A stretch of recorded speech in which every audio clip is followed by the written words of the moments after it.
திரு சுஜாதா அவர்களின் வசந்த் வசந்த் வசந்த் கணேஷை தாசானுதாசனாக பார்த்தான். பாஸ், நீங்கள் என்ன காப்பாற்றினீங்க. நேற்று ராத்திரி என்ன அரெஸ்ட் பண்ணுறதுக்கு எதுக்காக ஆளா பிறந்தீங்கன்னு இப்போ தான் எனக்கு புரியுது. இல்லை வசந்த், இந்த மாதிரியான தாக்குதலுக்கு சாத்தியம் இருக்கலான்னு எனக்கு பின்னிரவில் தான் தோணுச்சு. நான் உன்னை கைது செய்யறதுக்கு இன்ஸ்லிஸ்ட் பண்ணுறதுக்கு முதல்ல சொன்னது தான் காரணம். நம்ம மேலே பழி போட்டதை போலீஸ் நம்பிட்டாங்கன்னு அவங்களுக்கு பாவலா கட்டுறதுக்கு தான். ரொம்ப சுற்றி வளைக்கிறீங்களே என்றார். இந்த கேஸில் இதுவரைக்கும் எனக்கு சரியான பிக்சர் கிடைக்கவில்லை. உங்களுக்கு க்ரைம் என்னன்னு கூட தெளிவாக இல்லை. கணேஷ், நீங்கள் இந்த சதாசிவத்தின் வீட்டுக்கு போய் சோதனை போடணுன்னீங்களே, அதை நீங்கள் செய்யுங்க இன்ஸ்பெக்டர். நாங்கள் இன்றைக்கி முழுக்க பெரும்பாலும் போலீஸ் ஸ்டேஷனில் தான் இருக்கிறது பத்திரம்னு தோணுது. நீங்கள் சர்ச் பண்ணுங்கள். முக்கியமாக அந்த பார்சலை பீரோ அல்லது அலமாரி அல்லது வேறு எங்கேயோ தான் ஒழிச்சு வச்சுருக்கலான்னு பார்த்துருங்க. அது முக்கியமானது. துப்புரவாக பார்த்துடுறேன். இன்னொரு வேலையும் செய்யணும். நீங்கள் சொல்லுங்கள். பஸ் ஸ்டாண்டில் பெட்டி பறி கொடுத்த கேஸ் உங்கள் ரெக்கார்ட்ஸில் இருக்கே. தஞ்சாவூர்கார தைல பாட்டில் காளிதாஸ் அன்னைக்கு சாயங்காலம் அவன் பெட்டியை திருப்பி கொண்டு கொடுத்தானே, அவரோட விலாசம் கொடுத்தீங்கல்ல? ஆமாம். அங்கே கூட போகணுமா? வேணாம் சார், அவனை இங்கே ஸ்டேஷனுக்கு வரவழைங்க. முடியுமா? அது தாராளமாக. வேணும்னா வாரண்ட்டோட கூட. அதெல்லாம் வேண்டாம் சார். சும்மா ரொட்டீன் விசாரணைக்குன்னு அதிக தடபுடல் இல்லாமல் கூட்டிகிட்டு வர சொல்லுங்கள். செஞ்சுட்டா போகுது. அப்போ நீங்கள் போயிட்டு பார்த்துட்டு வந்துடுறீங்களா? நானும் வசந்தும் இங்கே தான் இருக்க போகிறோம். வெளியில் எங்களுக்கு பாதுகாப்பு இல்லை. இன்ஸ்பெக்டர் புறப்பட வசந்த், ஏட்டையா, இங்கே பக்கத்தில் சிகரெட் கடை இருக்கா என்று கேட்டான். எய்த்தாப்பில் இருக்குது சார், பையனை வர சொல்கிறேன். அப்படியே 2 வேப்பங்குச்சியும் கொண்டு வர சொல்லுங்கள். காலையிலேருந்து பல்லு கூட விளக்கலை. வசந்த் சோம்பல் முறித்து கொட்டாவி விட்டான். உங்கள் கொசு கொஞ்சம் ஃபேமிலி சைஸில் இருக்கும் பாஸ். நேற்றுக்கு 2-3 சேர்ந்து என்னை தூக்கடா வீட்டுக்குன்னு எடுத்துகிட்டு போயிடலாம்னு பேசிச்சுதுங்க. கணேஷ், வசந்த், நாம் 2 பேரும் இந்த கிராமத்தில் இனி இருந்தால் ராத்திரிக்குள்ளே தீத்து கட்டிடுவாங்க. திங்ஸ் ஆர் கெட்டிங் ஹாட் என்றான். அந்த காளிதாஸ் பெட்டியை திருப்பி கொடுத்தவர் எதுக்கு? சில சமயம் உங்கள் மூளை வேலை செய்கிறது பனாரஸ் சந்துகள் மாதிரி சிக்கலாக இருக்குது. ரொம்ப சிம்பிள் லாஜிக் தான். சதாசிவம் நம்மக்கிட்டே 10க்கு 40ன்னு ஏதோ பேரம் பேசினான். என்னன்னு இனிமேல் அவன் சொல்ல மாட்டான். உஷாராக ஆயிட்டான். ஆனால் அந்த இன்ஃபர்மேஷனை நம்ம வேறு விதத்தில் பிடிச்சி பார்க்கலான்னு தான். காளிதாஸ் கேஸை பாரு. யாரோ ஒருத்தன் வந்து தஞ்சாவூர்காரன்னு கேட்குறான். ஆமாங்கிறான். சாம்பிள் கொண்டு வந்திருக்கியான்னு கேட்குறான். கவனி, சாம்பிள்.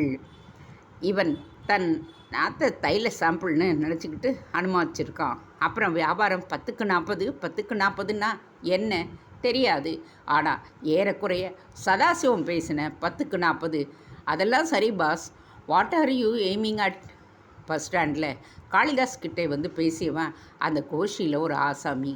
2வது, இந்த பிஸ்னஸ் 2 மாதமாக நடந்துக்கிட்டு இருக்கு. அதாவது ராஜராஜன் கிணத்துக்கு முன்னாடியே. ஆமாம். என்ன பிஸ்னஸ், யார் நடத்துகிறாங்க தெரியாது. சிலை திருட்டு தான் பாஸ், அதில் சந்தேகமே இல்லை.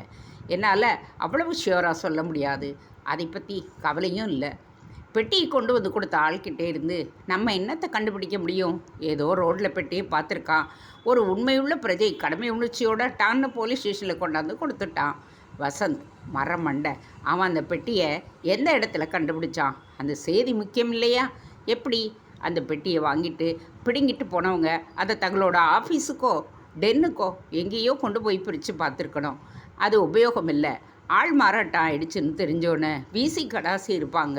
அதனால புரியுது. பெட்டி கண்டுபிடிக்கப்பட்ட இடத்துலேருந்து சமீபத்தில் இந்த கோஷியோட இடம் இருந்திருக்கு. அதுதான். என்ன சார் வந்துட்டீங்க? இன்ஸ்பெக்டர் உள்ளே வந்து மேஜைக்கு அருகில் உட்கார்ந்து கொண்டு, அப்பாடா, காலையிலே 8 மணிக்கு என்ன வெயில் பார்த்தீங்களா என்றார். அது சரி, போன காரியம் என்னாச்சு? சதாசிவத்து வீட்டை துப்புரவாக பார்த்துட்டோம். அங்கே ஒன்றுமே இல்லை. 2-3 மரக்கா நெல், ஓட்ட பாத்திரங்கள், பழைய ஈசிச்சாரு. அது சரி, சதாசிவம் எங்கே? இப்போது வீட்டுக்கு போயிட்டான். அங்கே தான் படுத்திருக்கான்.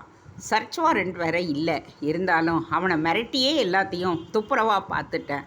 அவனே சந்தோஷமாக எல்லாத்தையும் திறந்து காட்டினான். அவன் நேற்று என்ன வச்சுருந்தாலும் இப்போ இல்லை அது அங்கே. எங்களை பற்றி அவன் ஏதாவது கேட்டானா? விசாரித்தான். நான் சொல்லிட்டேன் அவங்கள அரெஸ்ட் பண்ணி ஸ்டேஷனில் வச்சுருக்கேன்னு. தேங்க்யூ. இப்போ என்ன, அந்த பெட்டியை கொடுத்த ஆளை கூட்டி வரணும், அவ்வளோதானே? அவ்வளவுதான்.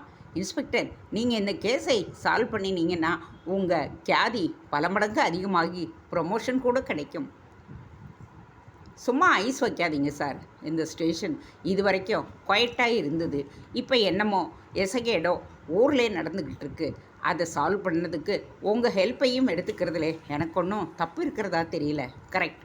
இன்ஸ்பெக்டர் மறுபடியும் கேஸ் டைரியை பார்த்து விலாசத்தை குறித்து கொண்டு இந்த ஆளை கையோடு கூட்டிகிட்டு வாங்க என்று கான்ஸ்டபிளிடம் பணித்தார். அதிகம் கவரப்படுத்தி விட்டு வந்துடாதீங்க. சரிதாங்க. என்ன சாப்பிட்றீங்க? நாஸ்தா ஏதாவது கொண்டு வர சொல்லட்டுமா? வேண்டாம். என்ன பாஸ் வேண்டாம், பசி குடலை பிடுங்குது. ஒரு டஜன் இட்லி வாங்கிட்டு வர சொல்லுங்க. அப்புறம் ஒரு பாக்கெட் சாம்பாரா என்றார் கணேஷ். சும்மா பாருங்க சார், அவர் சொன்னபடி இட்லியை கொண்டு வந்துட்டோம். இன்ஸ்பெக்டர் பர்சிலிருந்து பணம் எடுத்து தந்தது கொஞ்சம் ஆச்சரியமாக இருந்தது. கணேஷ், உங்களுக்கு என்ன வேணும்னு நீங்கள் சொல்லலையே. எனக்கு காஞ்சிபுரத்தில் டிஃபன் சாப்பிட்டது வயிறு சரியில்லை, பட்னி போடலான்னு நினைக்கிறேன். ஒரு சோடா மட்டும் போகிறோம். வெறும் வயிற்றில் சோடாவா? சரிதான். இன்ஸ்பெக்டர், நீங்கள் எனக்கு வீட்டில் இருந்து தோசை வரும், கொஞ்சம் ஷேர் பண்ணிக்கலாம், பார்க்கலாம் என்றார் கணேஷ். வசந்த் இட்லியை ரசித்து சாப்பிட்டான். கடைசியில் தண்ணீரை அருந்துவிட்டு ஏப்பமும் விட்டான். கணேஷ் இன்ஸ்பெக்டர் வீட்டிற்கு வந்திருந்த தோசையில் கொஞ்சம் வெள்ளல் மட்டும் சாப்பிட்டு விட்டு சோடாவை நிராகரித்து விட்டு அவர் தந்த மோரை கொஞ்சம் அருந்தினான். பெட்டி கொண்டு வந்தவனை தேட போன கான்ஸ்டபிள் அந்த ஆள் வீட்லேயே இல்லைங்க என்று திரும்பி வந்து விட்டான். தகவல் சொல்லி வச்சுருக்கேன், வந்தோன்னே ஸ்டேஷனுக்கு வர சொல்லி. என்னென்னு சொன்னீங்க? பயங்க காட்டலையே? சேச்சே, அதெல்லாம் இல்லைங்க. முன்னே ஒரு காப் பெட்டியை போலீஸ் ஸ்டேஷனில் திரும்ப கொடுத்துறதுக்கு ரிவார்டு கொடுக்கறத பற்றி பேசி வர சொன்னாருன்னு சொல்லி வச்சுருக்கேங்க. சபாஷ், சரியான கான்ஸ்டபிளை தான் வச்சுருக்கீங்க சார். எல்லாம் நம்ம ட்ரைனிங்கில். பாஸ், காஞ்சிபுரத்தில் சாப்பிட்ற டிஃபன் எனக்கும் இப்போ தான் கொஞ்சம் லேட்டாக வேலை செய்ய ஆரம்பிச்சிருக்கு. ஏண்டா, கொஞ்சம் வயிற்றை என்னமோ செய்யுது. எஸ்கியூஸ் மீ என்று ஸ்டேஷன் பின்புறத்துக்கு சென்றான்.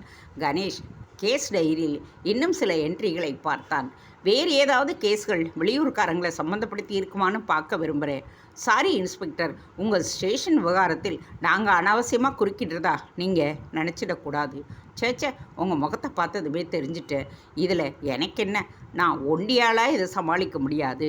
ஒத்தாசைக்கு நீங்கள் வந்திருக்கீங்கன்னா அதை நான் ஏன் மறுக்கணும்? ஆஃப்டர் ஆல் நீங்கள்லாம் சட்டம் படித்தவங்க தானே. கணேஷ் மறுபடி ரிஜிஸ்டரில் ஆழ்ந்தார். இது என்னங்க, ரொம்ப சின்ன விஷயங்க. இது கேஸு கூட கிடையாது.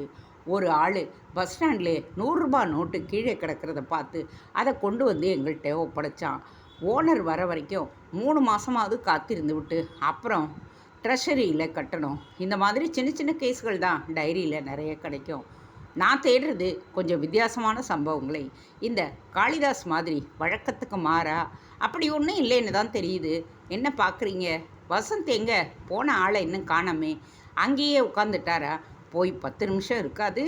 இருங்க, நான் கான்ஸ்டபிளை போய் பார்த்துட்டு வர சொல்கிறேன். கணேஷுக்கு திடீரென்று மின் அதிர்ச்சி போல் ஒரு பயமடித்தது. Sir, something wrong. இருங்க, நான் போய் பார்த்துட்டு வந்துடுறேன். நானும் வரேன். இருவரும் போலீஸ் ஸ்டேஷன் பின்கட்டுக்கு விரைந்தார்கள். சதுர வடிவமாக சுமாராக பரேடு பழகக்கூடியதாக சின்ன இடம்தான். அதன் வடகொடியில் ஜிஐ தகடுகளால் அமைக்கப்பட்ட கழிவறை இருந்தது. அதன் கதவு ஒன்றும் அவ்வளவு வலுவானதாக தெரியவில்லை, மூடி இருந்தது. கணேஷ் அருகில் சென்று வசந்த் வசந்த் என்று கூப்பிட்டான். பதில் இல்லை. இதுக்குள்ளே தான் போனாரு. கணேஷ் கதவை தட்டினான். உள்ளே தாடிடப்படாமல் தட்டின சுருக்கில் ஆடியது. கணேஷ் உள்ளே எட்டி பார்த்தான். வசந்த் கண்ணா பின்னா என்று வாந்தி எடுத்திருந்தான். அந்த குறுகலான இடத்தில் கீழேயும் விழுந்து கிடந்தான். My God, food poisoning sir. 2 நாளா நான் கத்துண்டதெல்லாம் ப்ராக்டிஸ் பண்ணவா? என்ன சார் நடக்குது இங்கே இந்த டவுனில்? டாக்டர், ஆசாமி பொழைப்பானான்னு பாருங்கள். முதல்ல சாப்பிட்டதெல்லாம் வெளியே வரணும், அப்போ தான் சொல்ல முடியும். என்னத்தை அப்படி தின்னாரு? Doctor, please do something quick என்றான் கணேஷ். பாய்சன் என்னென்னு தெரிஞ்சா அதுக்கேற்றாப்புல ட்ரீட் பண்ணலாம். பட்டை அடிச்சிருந்தா இப்போ ஸ்டமக் வாஷ் பண்ணுறேன். பொட்டாசியம் பர்மாங்கனேட் யூஸ் பண்ணால் அது ஏதாவது ஓபிஎம்மாக இருந்து நியூட்ரலைஸ் ஆகிடும். அப்புறம் என்னை கோர்ட்டில் போய் போட்டு வாட்டி எடுத்துடுவாங்க. சார், இது சிம்பிள் ஃபுட் பாய்சனிங். இட்லி சாம்பாரில் ஏதோ கலந்து கொடுத்துருக்குறாங்க. கிரிமினல் கேஸ் ஆகிருக்கே. லேபுக்கு லேமிட் சாம்பிள் அனுப்பணும். டிஸ்ட்ரிக்ட் ஹெல்த் ஆஃபீஸருக்கு ரிப்போர்ட் பண்ணோம். பையா, சட்டுன்னு போய் ஒரு பொட்டலம் உப்பு வாங்கிட்டு வா, ஓடு. கணேஷ் தவித்தான். நேரமாக வசந்த் சோர்ந்து போய் கொண்டிருப்பது தெரிந்தது. ஏய் வசந்த் என்று அடிக்கடி அவன் கன்னத்தை தட்டி எழுப்பிக் கொண்டிருந்தான் கணேஷ். அவன் மத்தியான பூனை போல் மறுபடி கண்ணை எறிந்து கொண்டிருந்தான். உயிருக்கு ஒன்றும் பயமில்லை. ஏற்கனவே நிறைய வாந்தி எடுத்திருக்கார். பூரத்தை கீரத்தை கரைச்சி கொடுத்துட்டாங்களா? எப்படி சார்? இன்ஸ்பெக்டர் கணேஷிடம் வந்தார். நீங்கள் வேணால் ஒன்று செய்யுங்க. இந்த டிஸ்பென்சரியில் அவ்வளவு தீர்மானமாக சொல்ல முடியாது. இவருக்கு அனுபவம் இருக்கிறதாவும் தெரியல. வாந்திக்கு மருந்து கொடுப்பாரு போல இருக்குது. எனக்கு என்னவோ உயிருக்கு ஆபத்தில்லைன்னு தோணுது. பளிச்சுன்னு டவுனுக்கோ மெட்ராஸுக்கோ கூட்டிக்கிட்டு போய் வைத்தியம் பார்த்துருங்க. அப்புறம் இங்கே வாங்க. நீங்கள் 2 பேரும் இங்கே இருக்கிறதாலேயே கொஞ்சம் சிக்கல்கள் இருக்கிறாப்புல தெரியுது. நான் அந்த கடைக்கார பயலை தட்டி விசாரிக்கிறேன். முயன்று உங்கள் 2 பேரையும் கொல்றதுக்கு தான் க்ளீனாக தெரியுது. நான் உடனே சூப்பரண்டுக்கு மெசேஜ் சொல்லிடுறேன். என்னால் ஒண்டியாக இதை சமாளிக்க முடியாது. வேக் என்றான் வசந்த். கணேஷ் உள்ளே செல்ல அவனை பரிதாபமாக பார்த்தான். என்னவோ சொல்ல நினைத்து பேச முடியாமல் கஷ்டப்பட்டான். கவலைப்படாதே வசந்த், இன்ஸ்பெக்டர் கிளியரன்ஸ் கொடுத்துட்டார். உனக்கு கொஞ்சம் பெட்டரான உடனேயே நாம் ஊருக்கு புறப்பட்டு போயிடலாம். வசந்த் புன்சிரிப்பில் கண் மயங்கினான். நெற்றியை சுருக்கி கொண்டே மறுபடியும் உவக் என்று வாங்கி எடுத்தான். பார்த்தீங்களா, மஸ்ட் எல்லாமே வெளியே வருது. ஏதோ பாக்டீரியல் பாய்சனிங் மாதிரி தெரியுது. எதுக்கும் கெமிக்கல் எக்ஸாமினேஷனுக்கு 4 ounce வாமிட்டை எடுத்து தனியாக பாட்டிலில் வச்சுருக்கேன். அவங்க கண்டுபிடிச்சிடுவாங்க. என்ன வசந்த், எப்படி இருக்கீங்க? இன்ஸ்பெக்டர், நீங்கள் அழைச்சிட்டு போனதுக்கப்புறம் குணமானதும் சீக்கிரமாக திரும்பி வந்துடுங்க. கேஸு பாதியிலே நிற்கிது. உங்கள் ஸ்டேட்மெண்ட் எல்லாம் பதிவு பண்ணணும் என்றார். நிச்சயம் வருவோம் சார். மேலே 2 முறை முயற்சி நடந்திருக்கு. யார் அந்த பார்ட்டியை கண்டுபிடிக்க எனக்கு அவலாக இருக்குதுங்க. அந்த காளிதாஸ் பொட்டியை திருப்பி கொடுத்த ஆள் வந்துடுவான். இப்போ அவங்கிட்ட மட்டும் கேட்டு தெரிஞ்சு வச்சுக்கோங்க. அந்த பெட்டியை எக்ஸாக்டாக எந்த இடத்துல எந்த ஸ்பாட்டில் கண்டுபிடிச்சி எடுத்தான்னு கேட்டு விசாரித்து வச்சுக்கோங்க. இப்போதைக்கு அது போகிறோம். நீங்கள் வர்றதுக்குள்ளே உங்களுக்கு விஷம் கொடுக்க முயற்சி பண்ணவன் யாருன்னு கண்டுபிடிச்சி வைக்கிறேன். கவலைப்படாதீங்க. எவ்வளவு சீக்கிரம் முடியுமோ வந்துடுறோம். இந்தாங்க என் கார்டு. அப்படி ஏதாவது அர்ஜெண்ட்டாக வேணும்னா கான்டாக்ட் பண்ணுங்கள். டெலிஃபோன் நம்பர் இருக்குது. மறுபடியும் அவர்கள் சென்னைக்கு கிளம்பும் பொழுது மணி 3 ஆகிவிட்டது. கணேஷ் காரை ஓட்டி கொண்டு செல்ல வசந்த் பின் சீட்டில் விஸ்தாரமாக படுத்திருந்தான். அதிர்ஷ்டசாலிடா நீ. இட்லி தின்னதுக்கா? இல்லை, செத்துக்கித்து போகாமல் பொழைச்சி இருக்கிறதுக்கு. ராத்திரியில் நம்ம மேலே கரு கட்டிட்டு கத்தி குத்துக்கு வந்து தலையணையை குத்திட்டு போயிருக்காங்க. காலையில் நம்ம ஃபாலோ பண்ணிக்கிட்டு வந்திருக்காங்க பாஸ். அந்த பையனை விசாரிச்சிங்களா ஏதாவது? எந்த பையனை? அதான் அழகான இட்லி சாம்பார் வாங்கிட்டு வந்து கொடுத்தானே, சோக்கரா. எல்லா விசாரிப்பும் திரும்பி வந்ததுக்கு அப்புறம்தான் இன்ஸ்பெக்டர் பார்த்தார். அவருக்கு உள்ளூர் டாக்டர் மேலேயே நம்பிக்கை இல்லை. போயிட்டு குணமானதும் வந்தால் போதும்னு அனுப்பிச்சிட்டார். மெட்ராஸ் போயிட்டு திரும்பி வரலாமா பாஸ்? ஆமாம், வந்து ஆகணும். எக்கேடோ கெட்டு போகுதுன்னு விட்டுட்டா என்ன? அங்கே என்ன நடக்குதுன்னு நடத்துகிறவங்க யாருன்னு தெரிஞ்சிக்க வேண்டாமா? தோல்வியை ஒப்புக்கிட்டுறதா? லோகத்தில் எத்தனையோ கெட்ட காரியங்கள் நடக்குது. எல்லாத்தையும் நாமளாக கவனிக்க முடியும்? இந்த காரியம் நம்ம பாதையில் குறுக்கிட்டதால் அது நமக்கு ஒரு இன்வால்வ்மெண்ட் வந்துடுச்சே. பார்க்கலாம். முதல்ல பாடி ஒழுங்காக வரட்டும். இப்போ தான் பாஸ் எனக்கு புரியுது. என்ன, ஒரு சப்பி போட்ட மாங்கொட்டை எப்படி ஃபீல் பண்ணுங்கிறது. வாந்தியெல்லாம் நின்று போச்சுல்ல? சொல்லாதீங்க சார். வான்னு ஆரம்பித்தா வயத்தை கலக்கிற மாதிரி இருக்குது. கரப்பாம்பூச்சி மாதிரிடா நீ. உன்னை லேசில் கொல்ல முடியாதுடா. ஏதோ முதல் தடவையாக நீங்கள் காப்பாற்றுனீங்க. 2வது முறையும் சுலபமாக சந்தேகப்பட்டிருக்கலாம். ஆனால் இவ்வளவு கிட்ட வந்து போலீஸ் ஸ்டேஷன்லேயே முயற்சி ஒன்று நடந்திருக்கும்னு நான் எதிர்பார்க்கல பாஸ். ஒரு சமயத்தில் தான் நான் அந்த கக்கூஸில் இருக்கிறப்போ ஏறக்குறைய செத்தே போயிட்டேனோ. யமனை கூட பார்த்தேன். எரும மாட்டு மேலே ஒன்றும் கண்ணங்கரையில்னு வரல. நல்லா டையெல்லாம் கட்டிக்கிட்டு, என்னங்க கொஞ்சம் சீக்கிரம் வந்துட்டீங்களே, ரிசர்வேஷன் இல்லையே உங்களுக்குன்னு கேட்டாங்க பாஸ். போன உடனேயே இனியாவுக்கு ஃபோன் பண்ணி கொஞ்சம் சுசுரூஷை பண்ண வர சொல்லிடுங்க. என்ன, இன்றைக்கி தான் அவளை பெண் பார்க்க வந்திருப்பதான்னு ஞாபகம். ஓ, அது வேறு சிக்கல் இருக்குல்ல பாஸ். நீங்கள் தான் எனக்கு காதல் பாதையிலே இருக்கிற கரடு புரடை நீக்கி ஒத்தாசை பண்ணணும். ஏற்கனவே இட்லியை சாப்பிட்டு நான் நொந்து போயிருக்கேன். முதல்ல உடம்பு குணமாகட்டும், அப்புறமா உன் காதலை பார்க்கலாம். அது கூட சரிதான் சார். சுகத்தை வச்சுக்கிட்டு தானே ஒன்று கடிக்க முடியும். ஆரம்பிச்சிட்டியா உன் பழமொழிகளை? அப்பன்னா உனக்கு சரியாயிட்டு வருதுன்னு அர்த்தம். இனியாவை நெருங்க நெருங்க எனக்கு இம்ப்ரூவ்மெண்ட் ஆகிக்கிட்டே வருது பாஸ். வசந்தை பிரைவேட் நர்சிங் ஹோமில் அட்மிட் செய்துவிட்டு அங்கிருந்து கணேஷ் பேராசிரியர் வீட்டுக்கு போன் செய்தான். என்ன கணேஷ் சார், உங்கள் ராஜராஜன் கிணறு விவகாரம் ரொம்ப ஆழமாக போயிடுச்சு. என்ன சார் ஆச்சு? வேறு ஏதாவது சம்பவங்கள் நடந்ததா? நிறைய சார். அதுக்கப்புறம் ஒரு ஆள் அடிபட்டு நாங்கள் 2 பேரும் குத்துப்படவும் இருந்தது. இன்றைக்கி காலையில் 2 பேருக்கும் பாய்சனாகவும் இருந்தது. வசந்த் விஷத்தை சாப்பிட்டதில் அதுலேருந்து தப்பிச்சிட்டு. என்ன சார் இதெல்லாம்? ஐ am so sorry. How is he now? Better. என்ன சார், அந்த கிணத்துல என்ன மாயம்? ஒரு பாசி படிஞ்ச கிணத்துக்கா இத்தனை ரகளை நடக்குமா? எனக்கு ஆச்சரியமாக இருக்குது. இல்லை நாம் முக்கியமாக ஒரு விஷயத்தை தப்ப விட்டுட்டோமோ? நானும் தான் சார். எல்லா ரெக்கார்ட்ஸையும் பார்த்துட்டேன். கிணத்துல எதுவும் ட்ரெஷர் இருக்கிறதா பேச்சே இல்லை. ராஜராஜன் கிணறுனா அது ஒன்று தானே? அது ஒன்று தான் எனக்கு தெரிஞ்ச வரைக்கும். ஏன் வேறு ஜில்லாலே வேறு ஏதாவது கிணறு? எனக்கு என்னவோ அது சரித்திர சம்பந்தமான விவகாரம் இல்லைன்னு தோணுது. You are right. எதுக்கும் பார்க்கலாம். இனியா இல்லையா? வசந்த் மெசேஜ் கொடுக்க சொன்னான். இருக்கா, கூப்பிடட்டுமா? மாப்பிள்ளை பையன் வரலையா? இல்லை, பிளேனை மிஸ் பண்ணிட்டானா? இனியாவோட பேசுங்க. ஹாய் கணேஷ், எப்படி இருக்கீங்க? நல்லா இருக்கீங்களா? நல்லா தாம்மா இருக்கேன். வசந்த் நல்லா இருக்காரா? அவர் நல்லா இல்லை, ஆஸ்பத்திரியில் படுத்திருக்கார். அப்படியா, என்னாச்சு? கணேஷின் தோள் அருகே இருந்த வசந்த். சொல்லுங்க பாஸ்.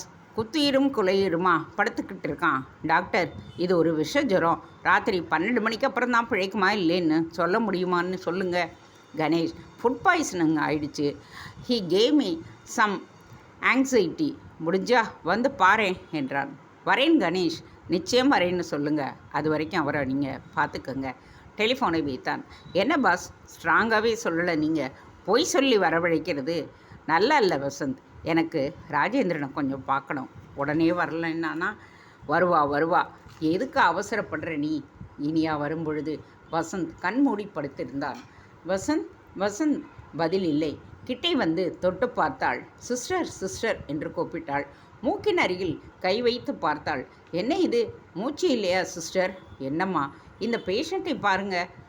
இந்த பேஷண்ட்டு அப்போவே இறந்து போயிட்டாருங்களே. ஐயையோ என்று திரும்ப வசந்த் எழுந்து உட்கார்ந்து ஹாய் என்றான்.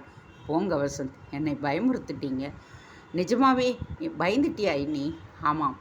படக்குன்னு ஓ மார் அடிச்சுக்குச்சா? பின்ன எங்கே நான் பார்க்கலாமா? தொட்டு பார்க்கலாமா? என்னாச்சு வசந்த்? ஏன் கேட்குற? முக்கல் பூரா ஒரே வெட்டுப்பழி குத்துப்பழி. போதா குறைக்கு பாய்சன்கள். ஏதோ பாதாள பைரவிலை வர மாதிரி எந்த மூலையில் எடுத்தாலும் டேஞ்சர். ஆமாம், மெட்ராஸ் டேஞ்சர். என்னாச்சு? அந்த ஆள் வரலையா? பிளேனை மிஸ் பண்ணிட்டாங்களாம். ஹைஜாக் பண்ணலையா? அப்போ இன்னும் பொன் பார்க்க வரல. இல்லை, எனக்கு இன்னும் சான்ஸ் இருக்கப்போ. உனக்குத்தான் சான்ஸ் வசந்த் கையில் 2 விரல்களை பின்பக்கமாக சொருகி கொண்டு அழுத்தமாக விசிலடித்தான். வார்டே திரும்பி பார்த்தது. ஐயோ, என்ன இது, டெண்டு கொட்டாய் மாதிரி. இனியா உட்காந்துக்கோ, ஆஸ்பத்திரியில் படுத்திருக்கேன். என்ன ஒரு இளநி வாங்கிட்டு வராமல் வந்திருக்கியே? அட, ஒரு சாத்துக்குடி. அவசரத்தில் அலறி அடிச்சிட்டு ஓடி வந்தேன் வசந்த். அப்போ நான் செத்துப்போனா நிச்சயம் அழுவியா நீ? ஐயோ, நிறைய அழுவேன். உண்மை காதல்னா இதுதானா இன்னி? ஆமாம் வசந்த், எனக்கு மருந்து வாங்கிறதுக்கு காசு இல்லைன்னா மோதிரம், ஏன் தாலி எல்லாத்தையும் விற்று எனக்கு பிஸ்மத் மிக்சர் வாங்கிட்டு வருவியா இன்னி? எனக்கு உடம்பு சரியில்லைன்னா நீ எதை விற்ப? நானா? என் வலது கையை என்றான் வசந்த். இனியா ராத்திரி எப்படி சௌரியம்? இங்கேயே தங்குறாப்புல தானே? ப்ரைவேட் நர்சிங் ஹோம் தான், அலோவ் பண்ணுவாங்க. வேறு ஒன்றும் இல்லை. ஆசாமி பார்க்குறதுக்கு சேர்ஃபுல்லாக இருந்தாலும் சிஸ்டம்ஸ் எல்லாம் இன்னும் இருக்குது. ராத்திரி 12 மணிக்கு போனதுக்கப்புறம் தான் நிச்சயமாக சொல்ல முடியும்னு சொல்லிட்டு போயிருக்காரு டாக்டர். இந்த நிலையில் என்னை தனியாக விட்டுட்டு போகிறது எவ்வளவு தூரம் சேஃப்னு யோசிச்சுப்பார். கணேஷ் இல்லையா? அவர் எங்கேயோ வெளியில் போயிருக்காரு. வர்றதுக்கு ராத்திரி 1 மணி ஆகும்னு சொன்னார். ஹாய் இனியா என்று கணேஷ் வந்தார். என் பேஸ் அடித்து போகிற மாதிரி ஏன் இருக்க வசந்த்? கணேஷ், வசந்துக்கு நிஜமாவே சீரியஸாக இருக்கா? ராத்திரி 12 மணிக்கு கெடு வச்சுருக்காங்களா டாக்டர்? இல்லையே பாஸ். நீங்கள் இல்லை. அப்போ ஒன்றுமில்ல, குத்துக்கல்லாட்டமாக இருக்கான். வசந்த் தன்னை முறைப்பதை கவனிக்காமல், வசந்த், ஒரு முக்கியமான விஷயத்தை கண்டுபிடிச்சேன். நீ அந்த சதாசிவத்தின் வீட்டுக்கு பின்கட்டில் கிடந்தாய். சின்னதாய் ஒரு வஸ்துவை பொறுக்கி கொண்டு வந்த பாரு. அதை கெமிக்கல் அனாலிசிஸ் பண்ணி அது என்னன்னு கண்டுபிடிக்க வச்சுட்டேன். சம்திங் வெரி இன்ட்ரெஸ்டிங் என்றார். போச்சுடா சிஸ்டர், தெர்மாமீட்டரை ஒளிச்சு வச்சிருவேன் என்றான் வசந்த். அப்போ காலையிலே போய் பார்க்கலாம். கணேஷ் தன் கையில் இருந்த ரிப்போர்ட்டை எடுத்து கொடுக்க வசந்த் ஆவலுடன் அதை பார்த்தான். சிக்கலான சங்கீத பாஷையில் ஏகப்பட்ட ரசாயன பதங்கள் சேர்த்து எழுதப்பட்டிருந்தது அந்த ரிப்போர்ட். கொடுக்கப்பட்ட சாம்பிள் இன்ன தேதியில் அலசி பார்த்த பொழுது அதில் கண்ட விவரங்கள் வருமாறு: கொடுக்கப்பட்ட துண்டு சுமார் 1/2 அங்குல நீளமும் 1/4 அங்குல பருமனும் சற்றே வெண்பழுப்பு நிறத்திலும் இருந்தது. அதை அடையாளம் கண்டுகொள்ள ரசாயன பரிசோதனை செய்த பொழுது அது ஆர்கானிக் வகை சேர்ந்தது என்று தெரிந்தது. அது ஒரு வகை ஃபைப்ரஸ் மரத்தின் துண்டாக இருக்கலாம் என்பதும் தெரிகின்றது. மரத்துண்டின் மேல் சில இனார்கானிக் வகை ரசாயன பொருட்களும் தென்பட்டன. குறிப்பாக sodium hydroxide, sodium sulphate, sodium monosulphate, மிக துளி டைட்டானியம் ஆக்சைடையும் சேர்த்து பார்த்தேன்.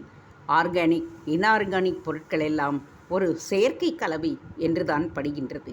வசந்த் அந்த காகிதத்தை திருப்பி கணேஷிடம் கொடுத்துவிட்டு, ஒரு அட்சரம் கூட புரியல பாஸ். எனக்கு தெரிஞ்ச ஒரே ஒரு ரசாயனம் பேட்டரி காய்ச்சதும் சல்ஃபேட்டாகவும் தான் பாஸ். உங்களுக்கு ஏதாவது புரியுதா என்றான். இல்லை, பின் சம்திங் இன்ட்ரெஸ்டிங்னு சொன்னீங்களே, தொடரும்னு போடுறதுக்காகவா? இல்லை வசந்த், இதில் ஒரு க்ளூ கிடச்சிருக்கு, அதுதான் இன்ட்ரெஸ்டிங்னு சொன்னேன். என்ன க்ளூ? உக்கல் கிராமத்தில் சோடியம் சல்ஃபேட்டுக்கும் ஹைட்ராக்சைடுக்கும் டைட்டானியத்துக்கும் என்ன வேலை? என்ன வேலை? அதானே. அதுக்கு பதில் கண்டுபிடிச்சிட்டா கண்ணை கட்டி காட்டில் விட்டாப்புல இருக்கே, இங்கே கொஞ்சம் குறையும்னு தோணுது. எப்படி இருக்குது உடம்பு? இனியா வந்ததுக்கப்புறம் சரியாக இருக்கணுமே. இனியா என்கிட்ட சார் என்னமோ ராத்திரியே செத்து போகிற மாதிரி பேசினார். ராத்திரி என்ன, இப்பயே கூட செத்து போனதாக தான் நடிச்சிருப்பானே. என்ன பாஸ், என்னை வாந்தி எடுத்து குத்தியிரும் குலையிருமா கிடந்து நீங்கள் தான் பார்த்தீங்கல்ல? ஆமாம் இனியா, அது என்னவோ வாஸ்தவந்தான். எல்லாம் யாருக்காக சொல்லுங்கள் பாஸ். இனியா வசந்தை பரிவுடன் பார்த்தார். பார்த்துவிட்டு, வசந்த், எல்லாம் என்னால் தான் வந்ததுன்னு ஒப்புத்துக்கிறேன். அதுக்காக என் மனசு கிடந்து அல்லாடுது. பத்தியா, நம்பால் வசந்துக்கு கஷ்டம் எதுக்காக அவரை ஊராக அனுப்பிச்சு அவஸ்தைப்பட வச்சு? உங்களுக்கும் தான் சொல்கிறேன், போதும் இந்த கேஸ். யார் என்ன செய்கிறாங்கன்னு தெரியல.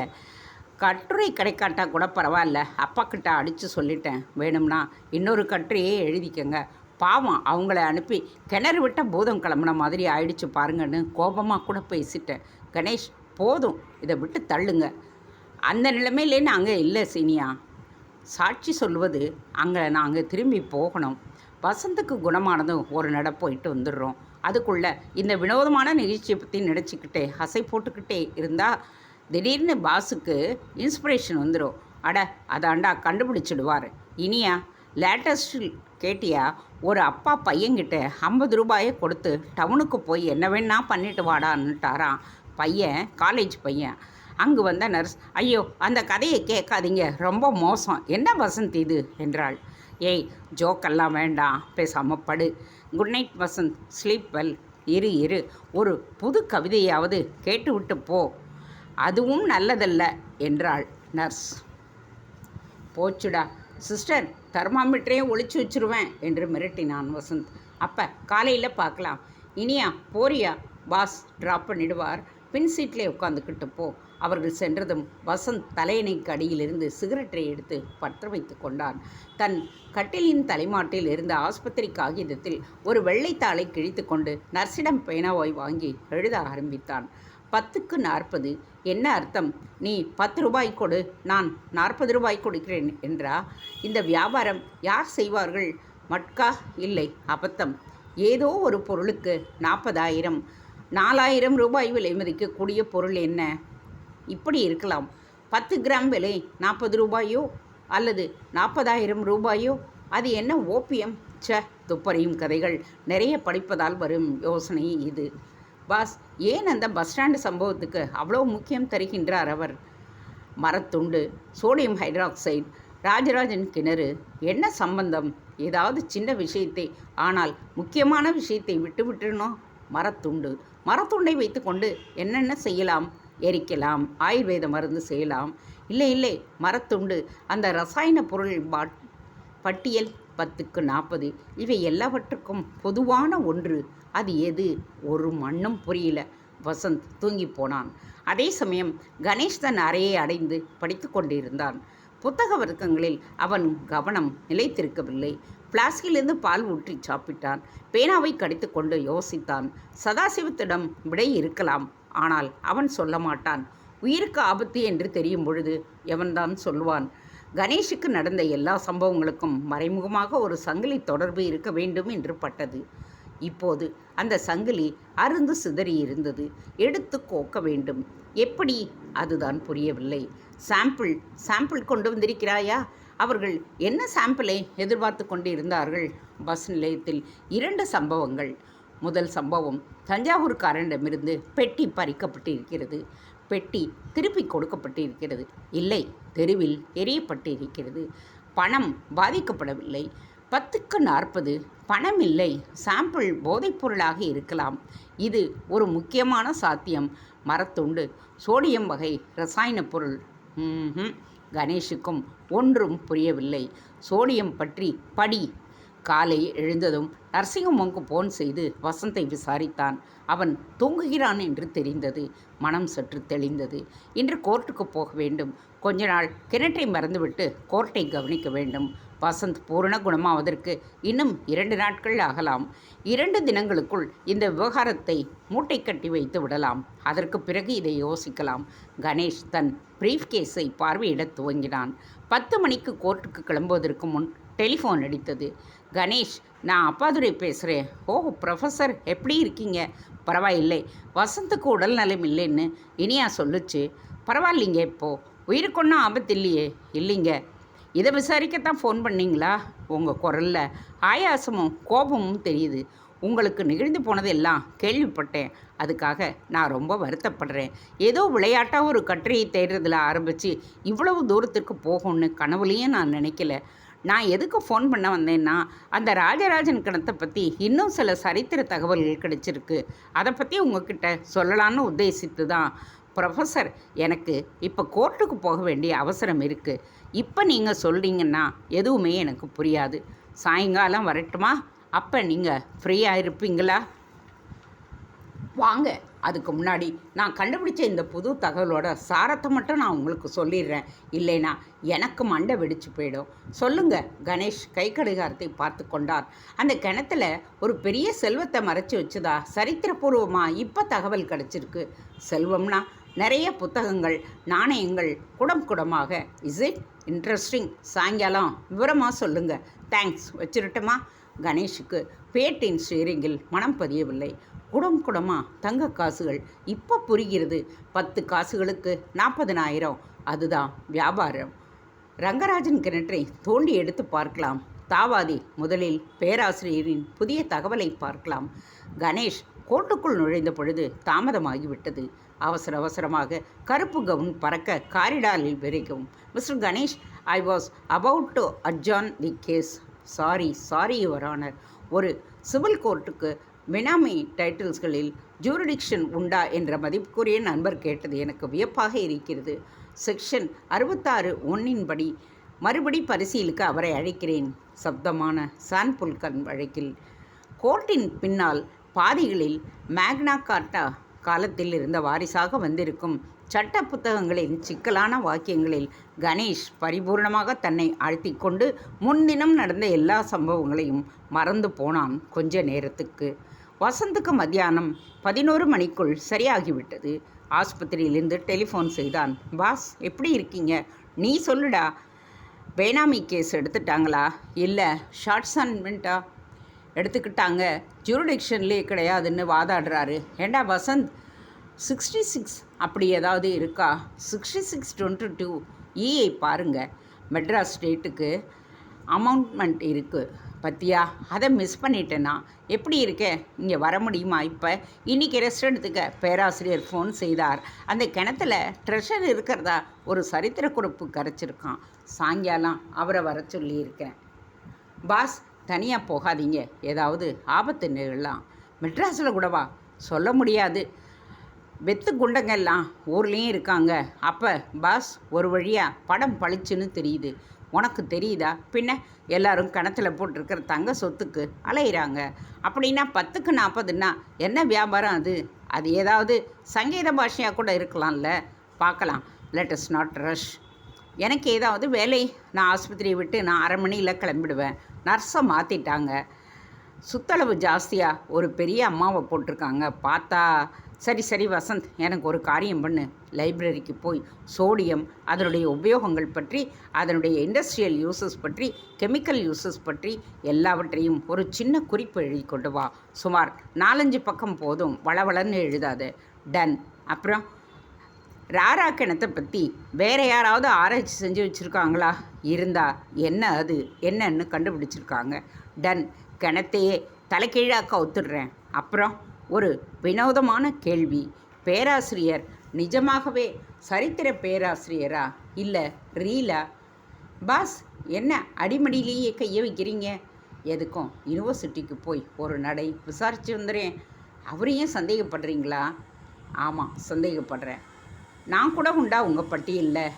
இல்லை, உன்னை எனக்கு தெரியும். இன்றைக்கி இந்த 3 விஷயங்களும் பார்த்துட்டு போகிறோம். நான் கோர்ட்டு முடிஞ்சதும் பேராசிரியை பார்த்துட்டு ராஜேந்திரனை போய் பார்க்கலாம்னு இருக்கேன். வசந்த், இந்த கேஸ் எனக்கு பெரிய சவாலாக இருக்குது. பைத்தியமாக அடிக்குது. ஒன்றுக்கு ஒன்று சம்மந்தமில்லாத என்னென்னவோ விஷயங்கள் எல்லாம் இருக்குது. யார் என்ன செய்கிறா, என்ன செய்கிறாங்கல்ல எதுவுமே இல்லாமல் ஒரே ஒரு பாழுங்கிணறு மட்டும்தான் கான்க்ரீட்டாக இருக்குது.